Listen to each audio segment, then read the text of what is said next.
Coming to you from sunny California and the Great White North. Get ready. We are breaking down the obstacles on the Armchair Ninja Podcast.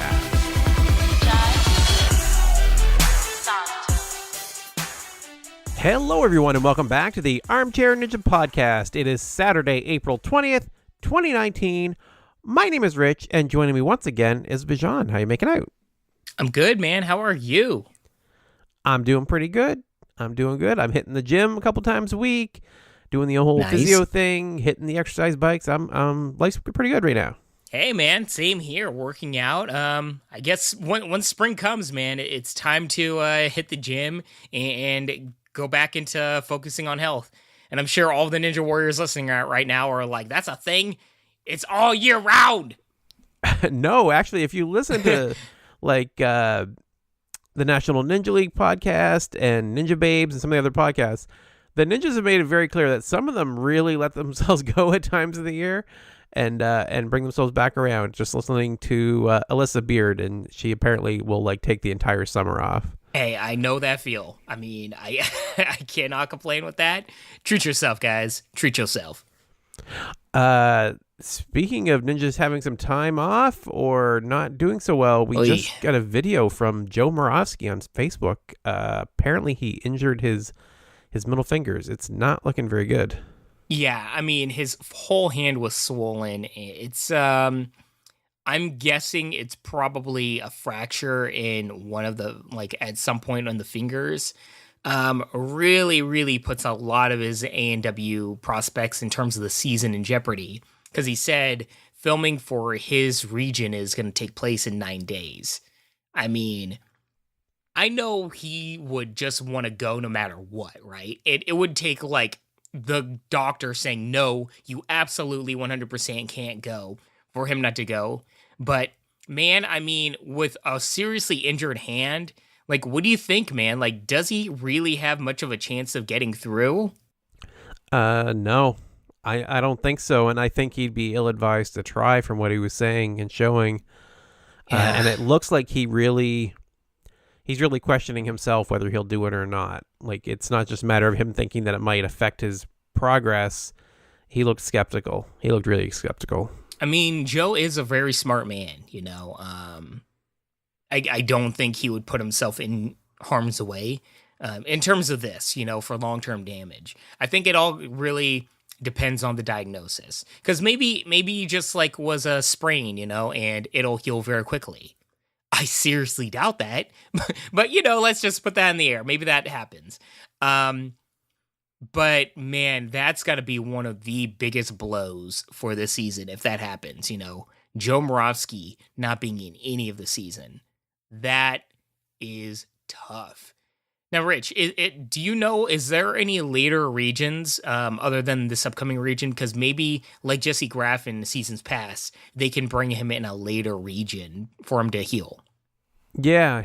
I believe the Seattle-Tacoma one hasn't been filmed yet, so I think that's the last one in later May. Okay, so, I mean, all cards on the table. Let's assume that it is as bad as it probably looks. Do you think there's a chance for him to at least be healed to the degree of him having, a fighting chance of getting through some of these, I mean, it's ANW, man. Not only for him to get through the qualifying course, but the finals course. And a lot of those obstacles that are, intensively upper grip strength heavy. Do you think there's going to be enough chance and time for him to heal and get through that? I don't think we don't know what the injury is, to be fair. Just judging by his reaction and what he was able to demonstrate for, how painful it is for him to even try to push on it. He wouldn't even attempt it on the middle, his ring finger. I don't think it's advisable, and I don't think it's... I don't know. I say that, and I know we've seen Ryan Stratus running the course with his shoulder all jacked up and things. I mean, stranger things have happened. Yeah. Good point. I mean, that's a very good point. It really comes down to the fact that it's his fingers, right? And it's it's his two predominant fingers at that. It's the ring and middle finger. I mean, when you think about grip strength, those two and the pointer finger are the main things you're holding on with. So It's tough, man, but I think in the upcoming days we will get more information on that, and definitely for our listeners, we should follow up next week. Yeah, we'll keep an eye out, see if he's competing or not. It'll be it's terrible news, except for my ANW fantasy team, which is looking very promising suddenly. Dude, Travis that runs ANW Fantasy must be losing his mind right now, because I have to imagine like 95% of everybody's fantasy teams are just gone, like, or at least like a big chunk of them, because you'd have to be a crazy guy to not have Joe Moravsky on your ANW Fantasy League team. So, I mean, there's that. I think you're going to win by default, bro. Which is funny because what I've been saying all along to everyone that asks, Joe is my pick to go the furthest. He's going to be the last ninja standing, is what I said, because I had all the faith in the world in him. I only didn't pick him for my team because I wanted to go different. That was it. I definitely thought Joe was going to be the one to beat this year. Yeah, tough, tricky. And I mean, hey, update for mine. At the very last minute, I took Sean Bryan off my fantasy league and replaced him with Adam Rail, only due to the fact that at the time, Sean Bryan had a severely injured, I believe, foot, could have been leg, but either way, he was in a foot brace, and he didn't know if he would be able to be cleared to compete. So I was like, hey, I can't take that risk of you not even competing, man. So right. I don't know if he competed, but I'm guessing he did. But, I mean, I would have to look into it. I just realized we are several minutes into this episode, and we have not said what we're here to cover. Come on, everybody knows what we're covering. Is it really that much of a shocker? I mean, I don't know, when podcasts come on my podcast feed, I have no idea how long it's been sitting there, right? So we are here to talk ANW Junior episode 16, the last episode before the semifinals. Dude, it feels like forever. The semifinals are actually happening. That is amazing.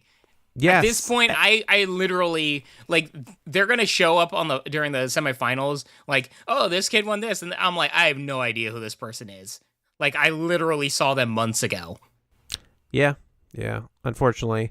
And once again, I'm going to apologize. I thought Amazon Prime was going to be no issue to purchase the full season. It looked like it was going to be fine. I could get to the page. All looked good. I finally went to buy it this week so that we could get caught up a bit. And nope, not available in Canada. Why? Why do we come up against this? I'm trying to give them money. I want to watch the show. Bro, just, nothing works for us. We are having the worst luck with this one. But let's get into the episode, because it was a fantastic episode, actually. I thought it was good. I don't know if it's you brought this up to mind for me last week or something, but I definitely felt at least 2 like video vignettes on this episode where I'm like, ooh, just, bottom, like, not, I don't want to criticize too much, but let's just say, as you said, very much reeks of what our fears were when you think of like a kid's version of ANW. Kind of. There was one in particular that really hit me like that in the first half of it, and then it kind of picked up towards the end. I actually didn't really mind these ones. They're generally good. Actually, there's 2 of them that kind of started off rough, and I felt were decent. It's probably the ones I'm thinking of. Yeah, probably. But in the 9-10 age bracket, let's take a look at who we had. We had Julian Browning, whose grandfather fell off a mountain when climbing. I thought that was going to be even more tragic. Thankfully, the grandfather's okay. Yeah, that sounds horrific. Like, that is very traumatizing for a kid, but I gotta say, this grandfather looks like the coolest granddad of all time, man. The hat, personality, like everything. This guy seems awesome. Yeah, I have a very strong appreciation for the fact that he's walking without a limp after falling like 40 feet off this mountain. So it gives me hope. Yeah, not a young guy either. And what, like, No. It was rock climbing, like a full on like mountain, or not mountain, but you know what I mean? Like he was on a cliff. Yeah, a very serious fall. Thankfully, okay. And Julian was up against Miguel Serrato. Miguel got a big lead, but ended up falling on the spin cycle. So it looked like Julian was going to win it. He was a bit behind, but he just had to complete spin cycle to win, but he ended up stepping on one of the support springs on the floating tiles and was disqualified. Yeah, he was going very gingerly through that obstacle, and I don't know, man. I don't think that's the way to go with that. Just got to go for it. Yeah, I think that was... It seemed like it was probably a good way to go. He's playing it safe because he just had to beat it, but because he was going slowly, it kind of tripped him up, I think. Yeah, it broke the momentum. Yeah, exactly. Next up, we had Jason Behrens versus Brinly Smith. All right, we got to talk about Brinly, man. Or no, did they have a vignette for the other guy? They did, yeah. Okay. So Jason was he's 4'1", and they had a training montage of him doing a bunch of a longer course with like all these tires. Very impressive looking course. They're pretty evenly matched, like right off the bat. But yeah, even they didn't even give her a full segment. Just in the little blurb they did give her, I did note in this part she's 4 foot and a level 8 gymnast. So I was like, and she just looked like she had a ton of personality just standing at the start line. I'm like, and once you get on the course, she really grabs your attention. Some people just have that it factor, where it's just like they have that presence, and she very much has that. She's, for her age and size, like she is really shredded. Like I am like, that girl is like all arms, like, in terms of like is with definition. That? Yeah. But, well, during her vignette, like it's very clear why, but just in terms of personality, like she does this thing where, when you're like so focused, like clipping your nails or doing something, and you just like lose faculty of your face, like what you do with your face. She does this thing where her tongue's like out while like doing the course. And it's like ridiculous, but awesome at the same time, because I can totally relate to what that's like. And I feel bad because we're talking mostly about her, but really she was a star of this run. She was. They were pretty evenly matched. Brinly got slightly ahead. Jason ended up falling on the spin cycle. His grip gave out when rushing on the first cycle, just basically trying to keep up with Brinly, who was doing great. Mm-hmm. Then we had a fast forward of Miguel from the first race versus Jason, who we were just talking about, who had fallen on the spin cycle. Miguel fell on the spin cycle, giving Jason the win. He was able to beat it this time, and Akbar gave him the nickname Biggie Smalls. What do you think of that? I mean, I literally have a coworker that we've nicknamed Biggie Smalls, so it's kind of weird because I'm like, oh no, that's not. I don't know. It's a weird. It's nickname. Akbar, like Notorious B.I.G., but like to have a kid associated with a very tragic and infamous rapper, it's a little weird. Exactly. Okay, thank you. That's what I was trying to get at. Like, I just don't know. It's just a weird thing. But next up we had Brinly versus Julian, and this is where we got the segment on Brinly. The Beast, when she goes in beast mode, she is crazy. Like, it shows her working out a lot, and they're going on about how she works out, and she's like doing an obstacle course on her hands, like doing handstands. Just an amazing gymnast, athlete, all around star for this show. Oh yeah. And I think one thing is she's very infectious with her personality. And I think one thing that's very understated is the fact that she is really impressive in terms of her talents. As you said, she's a level 8 gymnast or whatever it was, right? Yeah. And the thing is that she's not like making that like a big deal.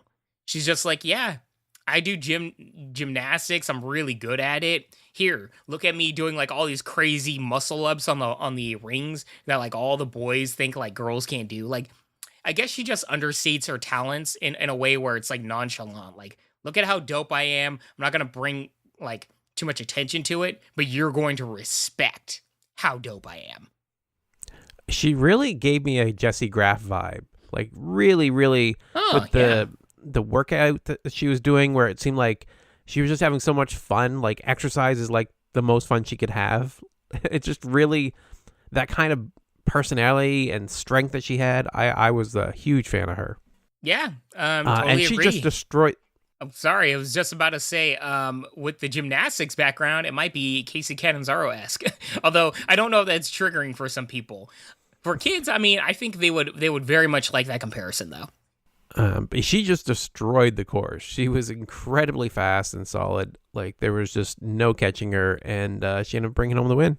Yeah, I mean, first run already, I was like, okay, she's clearly going to win this episode. I mean, for me, there just sometimes are the athletes that just stand up head and shoulders above their peers. And the only thing that can, in my opinion, like stop them from winning is simple mistakes, so to speak. Right. So moving on to the 11-12 bracket, we had Cal Plohoros versus Gabe Lopez, who eats every meal with chopsticks and is also a very accomplished martial artist with all kinds of background. Yep. We got a vignette about chopsticks.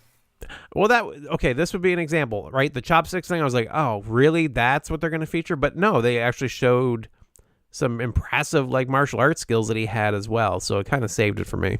Yeah, but I think, and once again, no fault to him, but at this point in the season, we've seen how many vignettes of children doing martial arts. Yeah, I mean, fair enough. Yeah, no fault of his. It could have been anybody, but it's just too much of the same, so to speak. And I put more, I guess, criticism on the editors or however you want to present it. But I think that's one fault of the show. Is they're getting a little too repetitive towards the end. Yeah, there's only so much you can do, though, right? As crazy as it sounds, for a kid that knows like however many, like 6 different martial arts, like MMA fighter, just some crazy athletic kid with all these accomplishments is like, we've seen enough of those. Yeah. But there's 16 episodes. That's a lot. I mean, to be fair, I mean, if it was me at his age, it would be like, hey, check out this. I read books, guys. Like, how cool is that, right? Like, it's like, still more impressive than most of us. Yeah. I mean, mine would be, plays soccer and, doesn't totally suck at it. But this guy, they are both very fast, actually, Cal and Gabe. Cal ends up winning it. Both of them posted a top 10 time. Yeah. And I love Cal was just like full of personality as well. Looks over at Akbar. He's like, I see you, Akbar. He's just brimming with personality, this kid. Yeah. Once again, somebody took the, I guess they made the most of their moment in time in front of the camera. And I know, like, that's a little too in the weeds in the background or whatever, but I really enjoyed seeing somebody with so much personality making the most of it. Because once again, this is a show, guys. I mean, I know it's a competition, but hey, got to make it entertaining. Yeah, it's definitely part of it, right? When you're watching 16 episodes, it can be a lot. It could be boring at this point. Still not for me. I'm still enjoying it, and that's because the kids are engaging. The editing is generally good, and it's a great show. Yeah. Next up, we had Elijah Echeverry versus Peyton Sherrill. Peyton's segment was great. She did lots of flips, wants to be a stunt woman, and looks like she's definitely on her way there. Yeah. I mean, I don't know. I always get nervous when these kids are doing these like super dangerous like stunts or things, but I shouldn't be. But like, it's like, I don't have kids, but like my already dad mode's coming out. I'm like, ah! You talk about the flip off the couch where she almost broke her neck? Is that the one you mean? Well, that one, and then the flip into the water, like just a variety of things where I am like, that is super impressive. And of course, I know for a fact I have all the faith in the world of her parents, make sure she's safe. But just like me, just like, oh no, like instantly, I'm all worried. Yeah, I'm not a helicopter parent, but I was worried watching it too. I was like, well, if they filmed it and showed it, it must be okay. It's the only thing that saved it for me, because if I was watching that real time, I would be diving to try to catch her. Yeah. Peyton was ahead, but hesitated on the flywheels and allowed Elijah to pass her. And as he was waiting at the walls, she just blew past him and won. It was a very good back and forth at the end of that race. Yeah, good on her, man. Just went for it. Yep. Then we had Elijah versus Cal. Cal is the one we said had a lot of personality in the first race. And it turns out he carried it over into his second race for sure. Well, he is an Instagram star called Ninja Cal. Yeah. So how do you feel about this? Because like, for me, and I think it's me being a a college-aged millennial. At this point in my life, I just I have a genuine disdain for people obsessed with obsessed with Instagram, And it's like, I know we plug our Instagram and everything like that, but if you actually go to my Instagram, I couldn't even tell you the last time I posted to the darn thing. Yeah, that actually makes people want to go to mine. But anyways, way to sell it. Yeah. But what I'm saying is, like, the whole thing of him doing like selfies in front of the camera and everything. I'm like, kid, you got so much personality. But the way he's talking about it, I'm like, like, I don't know. Maybe I'm just being a jerk. How do you feel about watching this, man? I get it. It's, if I was watching that in real life, I would probably be, how do I want to say this? I would be cringing pretty hard. That's probably the nicest way I can say it. It was a lot.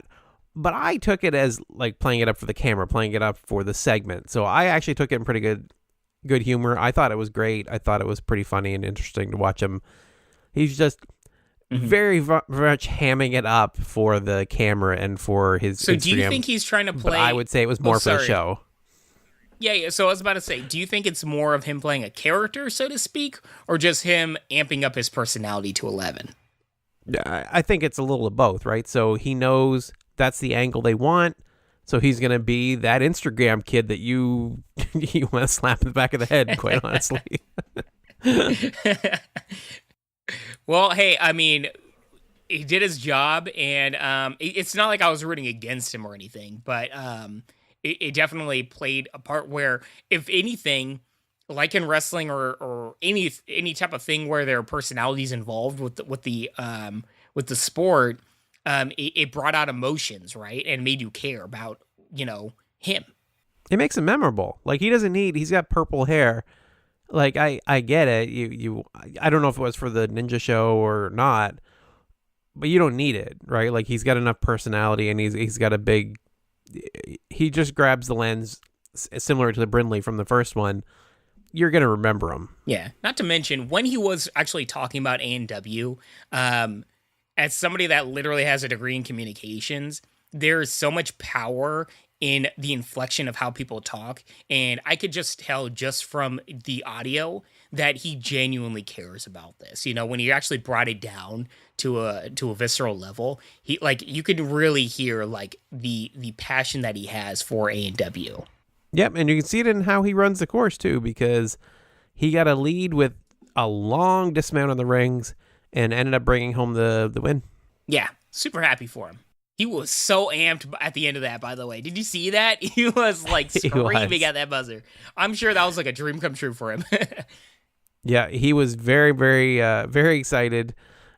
Great victory, great celebration. After him, we had Peyton versus Gabe with a fast forward. Peyton had a misstep, unfortunately, on the Sonic swing. She looked so strong early on. All it takes is one misstep, and your season's over, unfortunately. Man, that's the worst. That is the worst. As somebody that's fallen in a similar way, it just sucks. Yeah. So that took us to the 13-14 age bracket, where we had Evan McNeil versus Johnathan Godbout.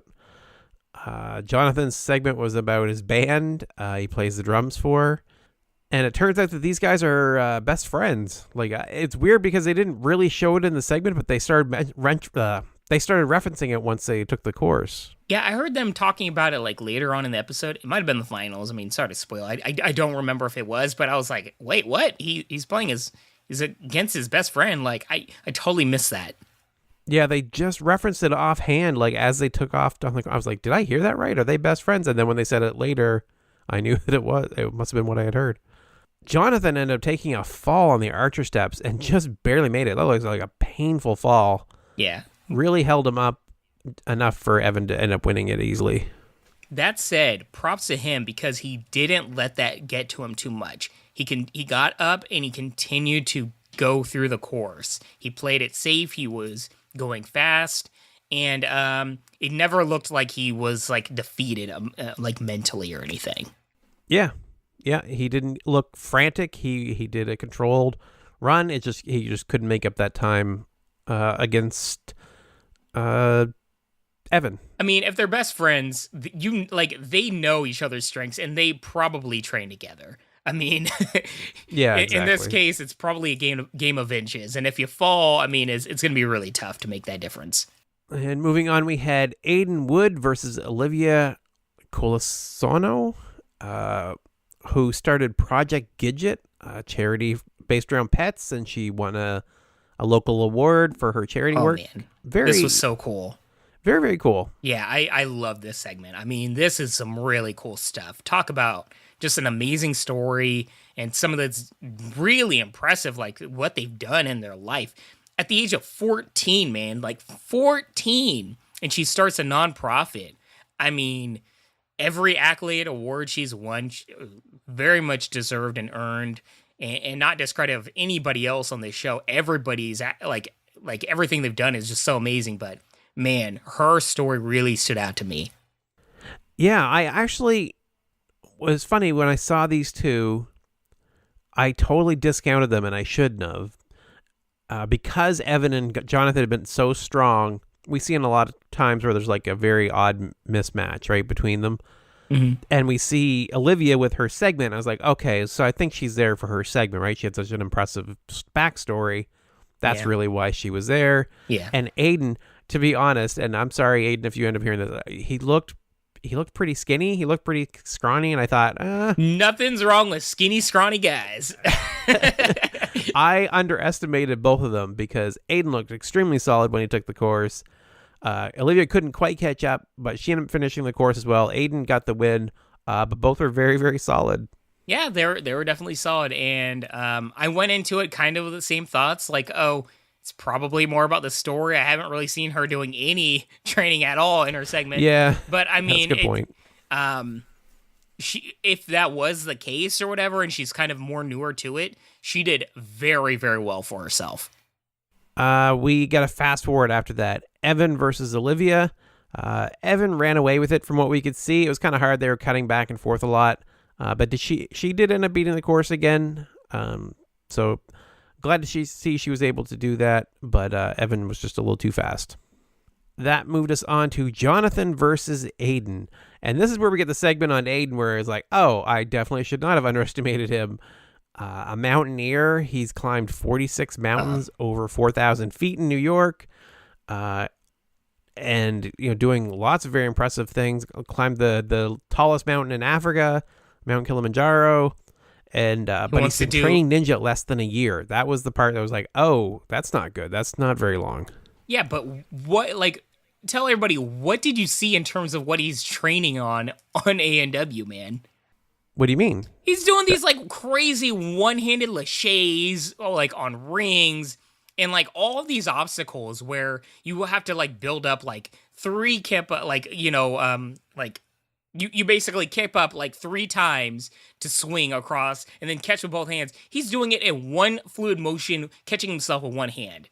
I mean, this kid has grip strength for days. He may be new, but I genuinely think if he commits to training on a regular basis, this kid's going to be very, very good when he's on ANW proper. Yeah, I will say that. I do remember from his segment thinking that he did not look like it's been less than a year. He looked very, very solid overall. And I guess that wasn't as jarring to me because I'd seen him on the show, but now that you say that, yeah, his training segment doesn't look like somebody who just started. Yeah, but not only that, he really has the background for somebody to do fantastic on ANW. And what I mean by that is the fact that he runs marathons. He's climbing the tallest mountains in the world, which means that he trains in altitude, which as somebody that very much struggled last year dealing with a Spartan beast in altitude, that really makes a difference to your cardio. So this kid can go very, very well in tough situations with very little oxygen. And he has grip strength for days. So he kind of has the whole package in a way. I mean, we have to figure out his balance and everything like that. But I mean, once again, if he trains these obstacles, I think physically and mentally, he can really, really do well. So when they actually took the course, we saw a very close race with Aiden slightly ahead. But then Johnathan absolutely destroyed the flying shelf grab in 3 moves. That was like awesome. Just the smoothest, coolest way to get through that obstacle, and ended up winning the whole thing. Yeah, man. I mean, props to him. He went for it. He probably knew how to do it. I mean, he was doing it like in such an easy, fluid motion. I mean, he did not struggle going through that thing. No, he didn't at all. It looked like he had practiced it almost, but it didn't sound like it later when he talked about it. I think it was just a kind of a last second decision. He just managed to hit it in just the right way to make it so fluid. Yeah. So moving on to the finals, so circling back to the 9-10 age bracket, if you'll remember, Brinly, who we were so up on, the 4-foot level 8 gymnast, had a rematch versus Jason. That would be Biggie Smalls. And huge disappointment here. Brinly ended up missing the cargo net on the TikTok because her feet slipped and she was out. Like, not the way we wanted to see her go. That is just the hardest thing to see, man. I mean, she was so dominant in both of her qualifying runs, but when it comes to the finals, unfortunately, she just slips on that, and you could just see the disappointment in her face. I felt so bad for her because, I mean, you have to remember, in this age bracket, they're very, very young. And this is one of the times where I was really happy Drew Jeschel was there to, I kind of ease the pain, talking to her and saying, these things happen. And I have imagined she was able to get over it fairly quickly, hopefully. But I just felt so bad for the kid. I did too. And like you said, it's nice that the ninjas are there because they can remind them. Like when they say it, they have been there. They've all been there. They've all fallen in the water. It just is part of the sport. Brinly, I've been there also. Exactly. It'll be okay. In the 11-12 bracket, we had Cal versus Gabe. Cal being the Ninja Cal Instagram star. Gabe was off like an absolute bullet, but Cal was able to make his long dismount on the rings again. An absolutely fantastic job, and he was able to get the win, the second fastest time in the age group. Like, this guy just killed it. I did not know that. Yeah. Wow. Yeah, I knew he was fast, but man, I guess I was sleeping on him because he was good, and I kind of was like, he's going to win.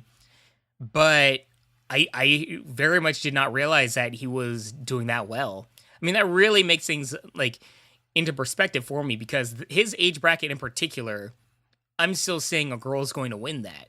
But I'm going to have to keep an eye out for Cal right now, Super Cal. We'll see. Super Cal. I like that. In the 13-14 range, we had Evan versus Johnathan, the rematch of the best friends. And what a fantastic race to end the episode. Absolutely loved it. Evan was ahead, but Johnathan comes and just kills it on the flying shelf grab again in the same way. In the interview afterwards, he said, I didn't plan on doing it, but I keep being behind. But when we get to that obstacle, I loved it. Such a great answer. He missed the buzzer on his first swing and just managed to get it before Johnathan on his next swing. Dude, while watching it live, I literally screamed. I'm like, no! Because I seriously thought he missed it and kind of screwed himself, Yeah. Yeah, I was so happy he was able to just get it right in time.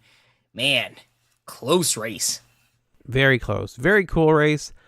Overall, I love this episode, especially all the final runs. I thought they were all great. I was disappointed for Brinly, but other than that, fantastic episode. I was actually thinking it was going to be a weak episode, and maybe that's part of it. I had low expectations. I was like, they know everyone's just trying to get to the quarterfinals at this point, or semifinals at this point, so I think they'll probably put one of the weakest episodes for episode 16. Nope, not at all. No, it was great. I mean, at this point, I can't really do much predictions because I barely remember the earlier episodes of who's made to the finals. But once we get down from the semifinals down to the quarterfinals and basically the finals, I think it'd be really fun for us to kind of make some picks, right? Yeah, we'll try to do that. I'd love to be able to do it before they air, right? Because we're 2 episodes behind. Hey, no cheating. Well, good point. Exactly. We'll have to figure out a way to do it before then. Yeah, we'll see. Maybe one of these weeks we'll get all of our stuff together, guys, and be able to do a double episode. But I don't know. We'll see. Somehow we'll get there. Before we wrap up this episode, I want to say coming up next month, we are going to have our 100,000th download. That's a big milestone. Very excited for that. One of the things I want to do to celebrate and to kick off the season of ANW is get the podcast played at as many ninja gyms as possible. So if you run a gym or you know someone else who does, let us know if you think they'd be willing to, or if you'd be willing to play the podcast for a few hours. And if you would like to reach out to us for this opportunity, or to send us your feedback or any suggestions for the show, you can reach me as rich@ninjapodcast.com. I am at Ninja Podcast on both Instagram and Twitter. And Bijan, how can they reach you? Hit me up at Twitter and Instagram at Bijan151. That is Bijan 151. Now that I've talked trash about my Instagram, I promise I will make a post this week. All right. Thank you all so much for listening, and I hope you have a wonderful week. Peace, love, and the greatest of deuces, y'all.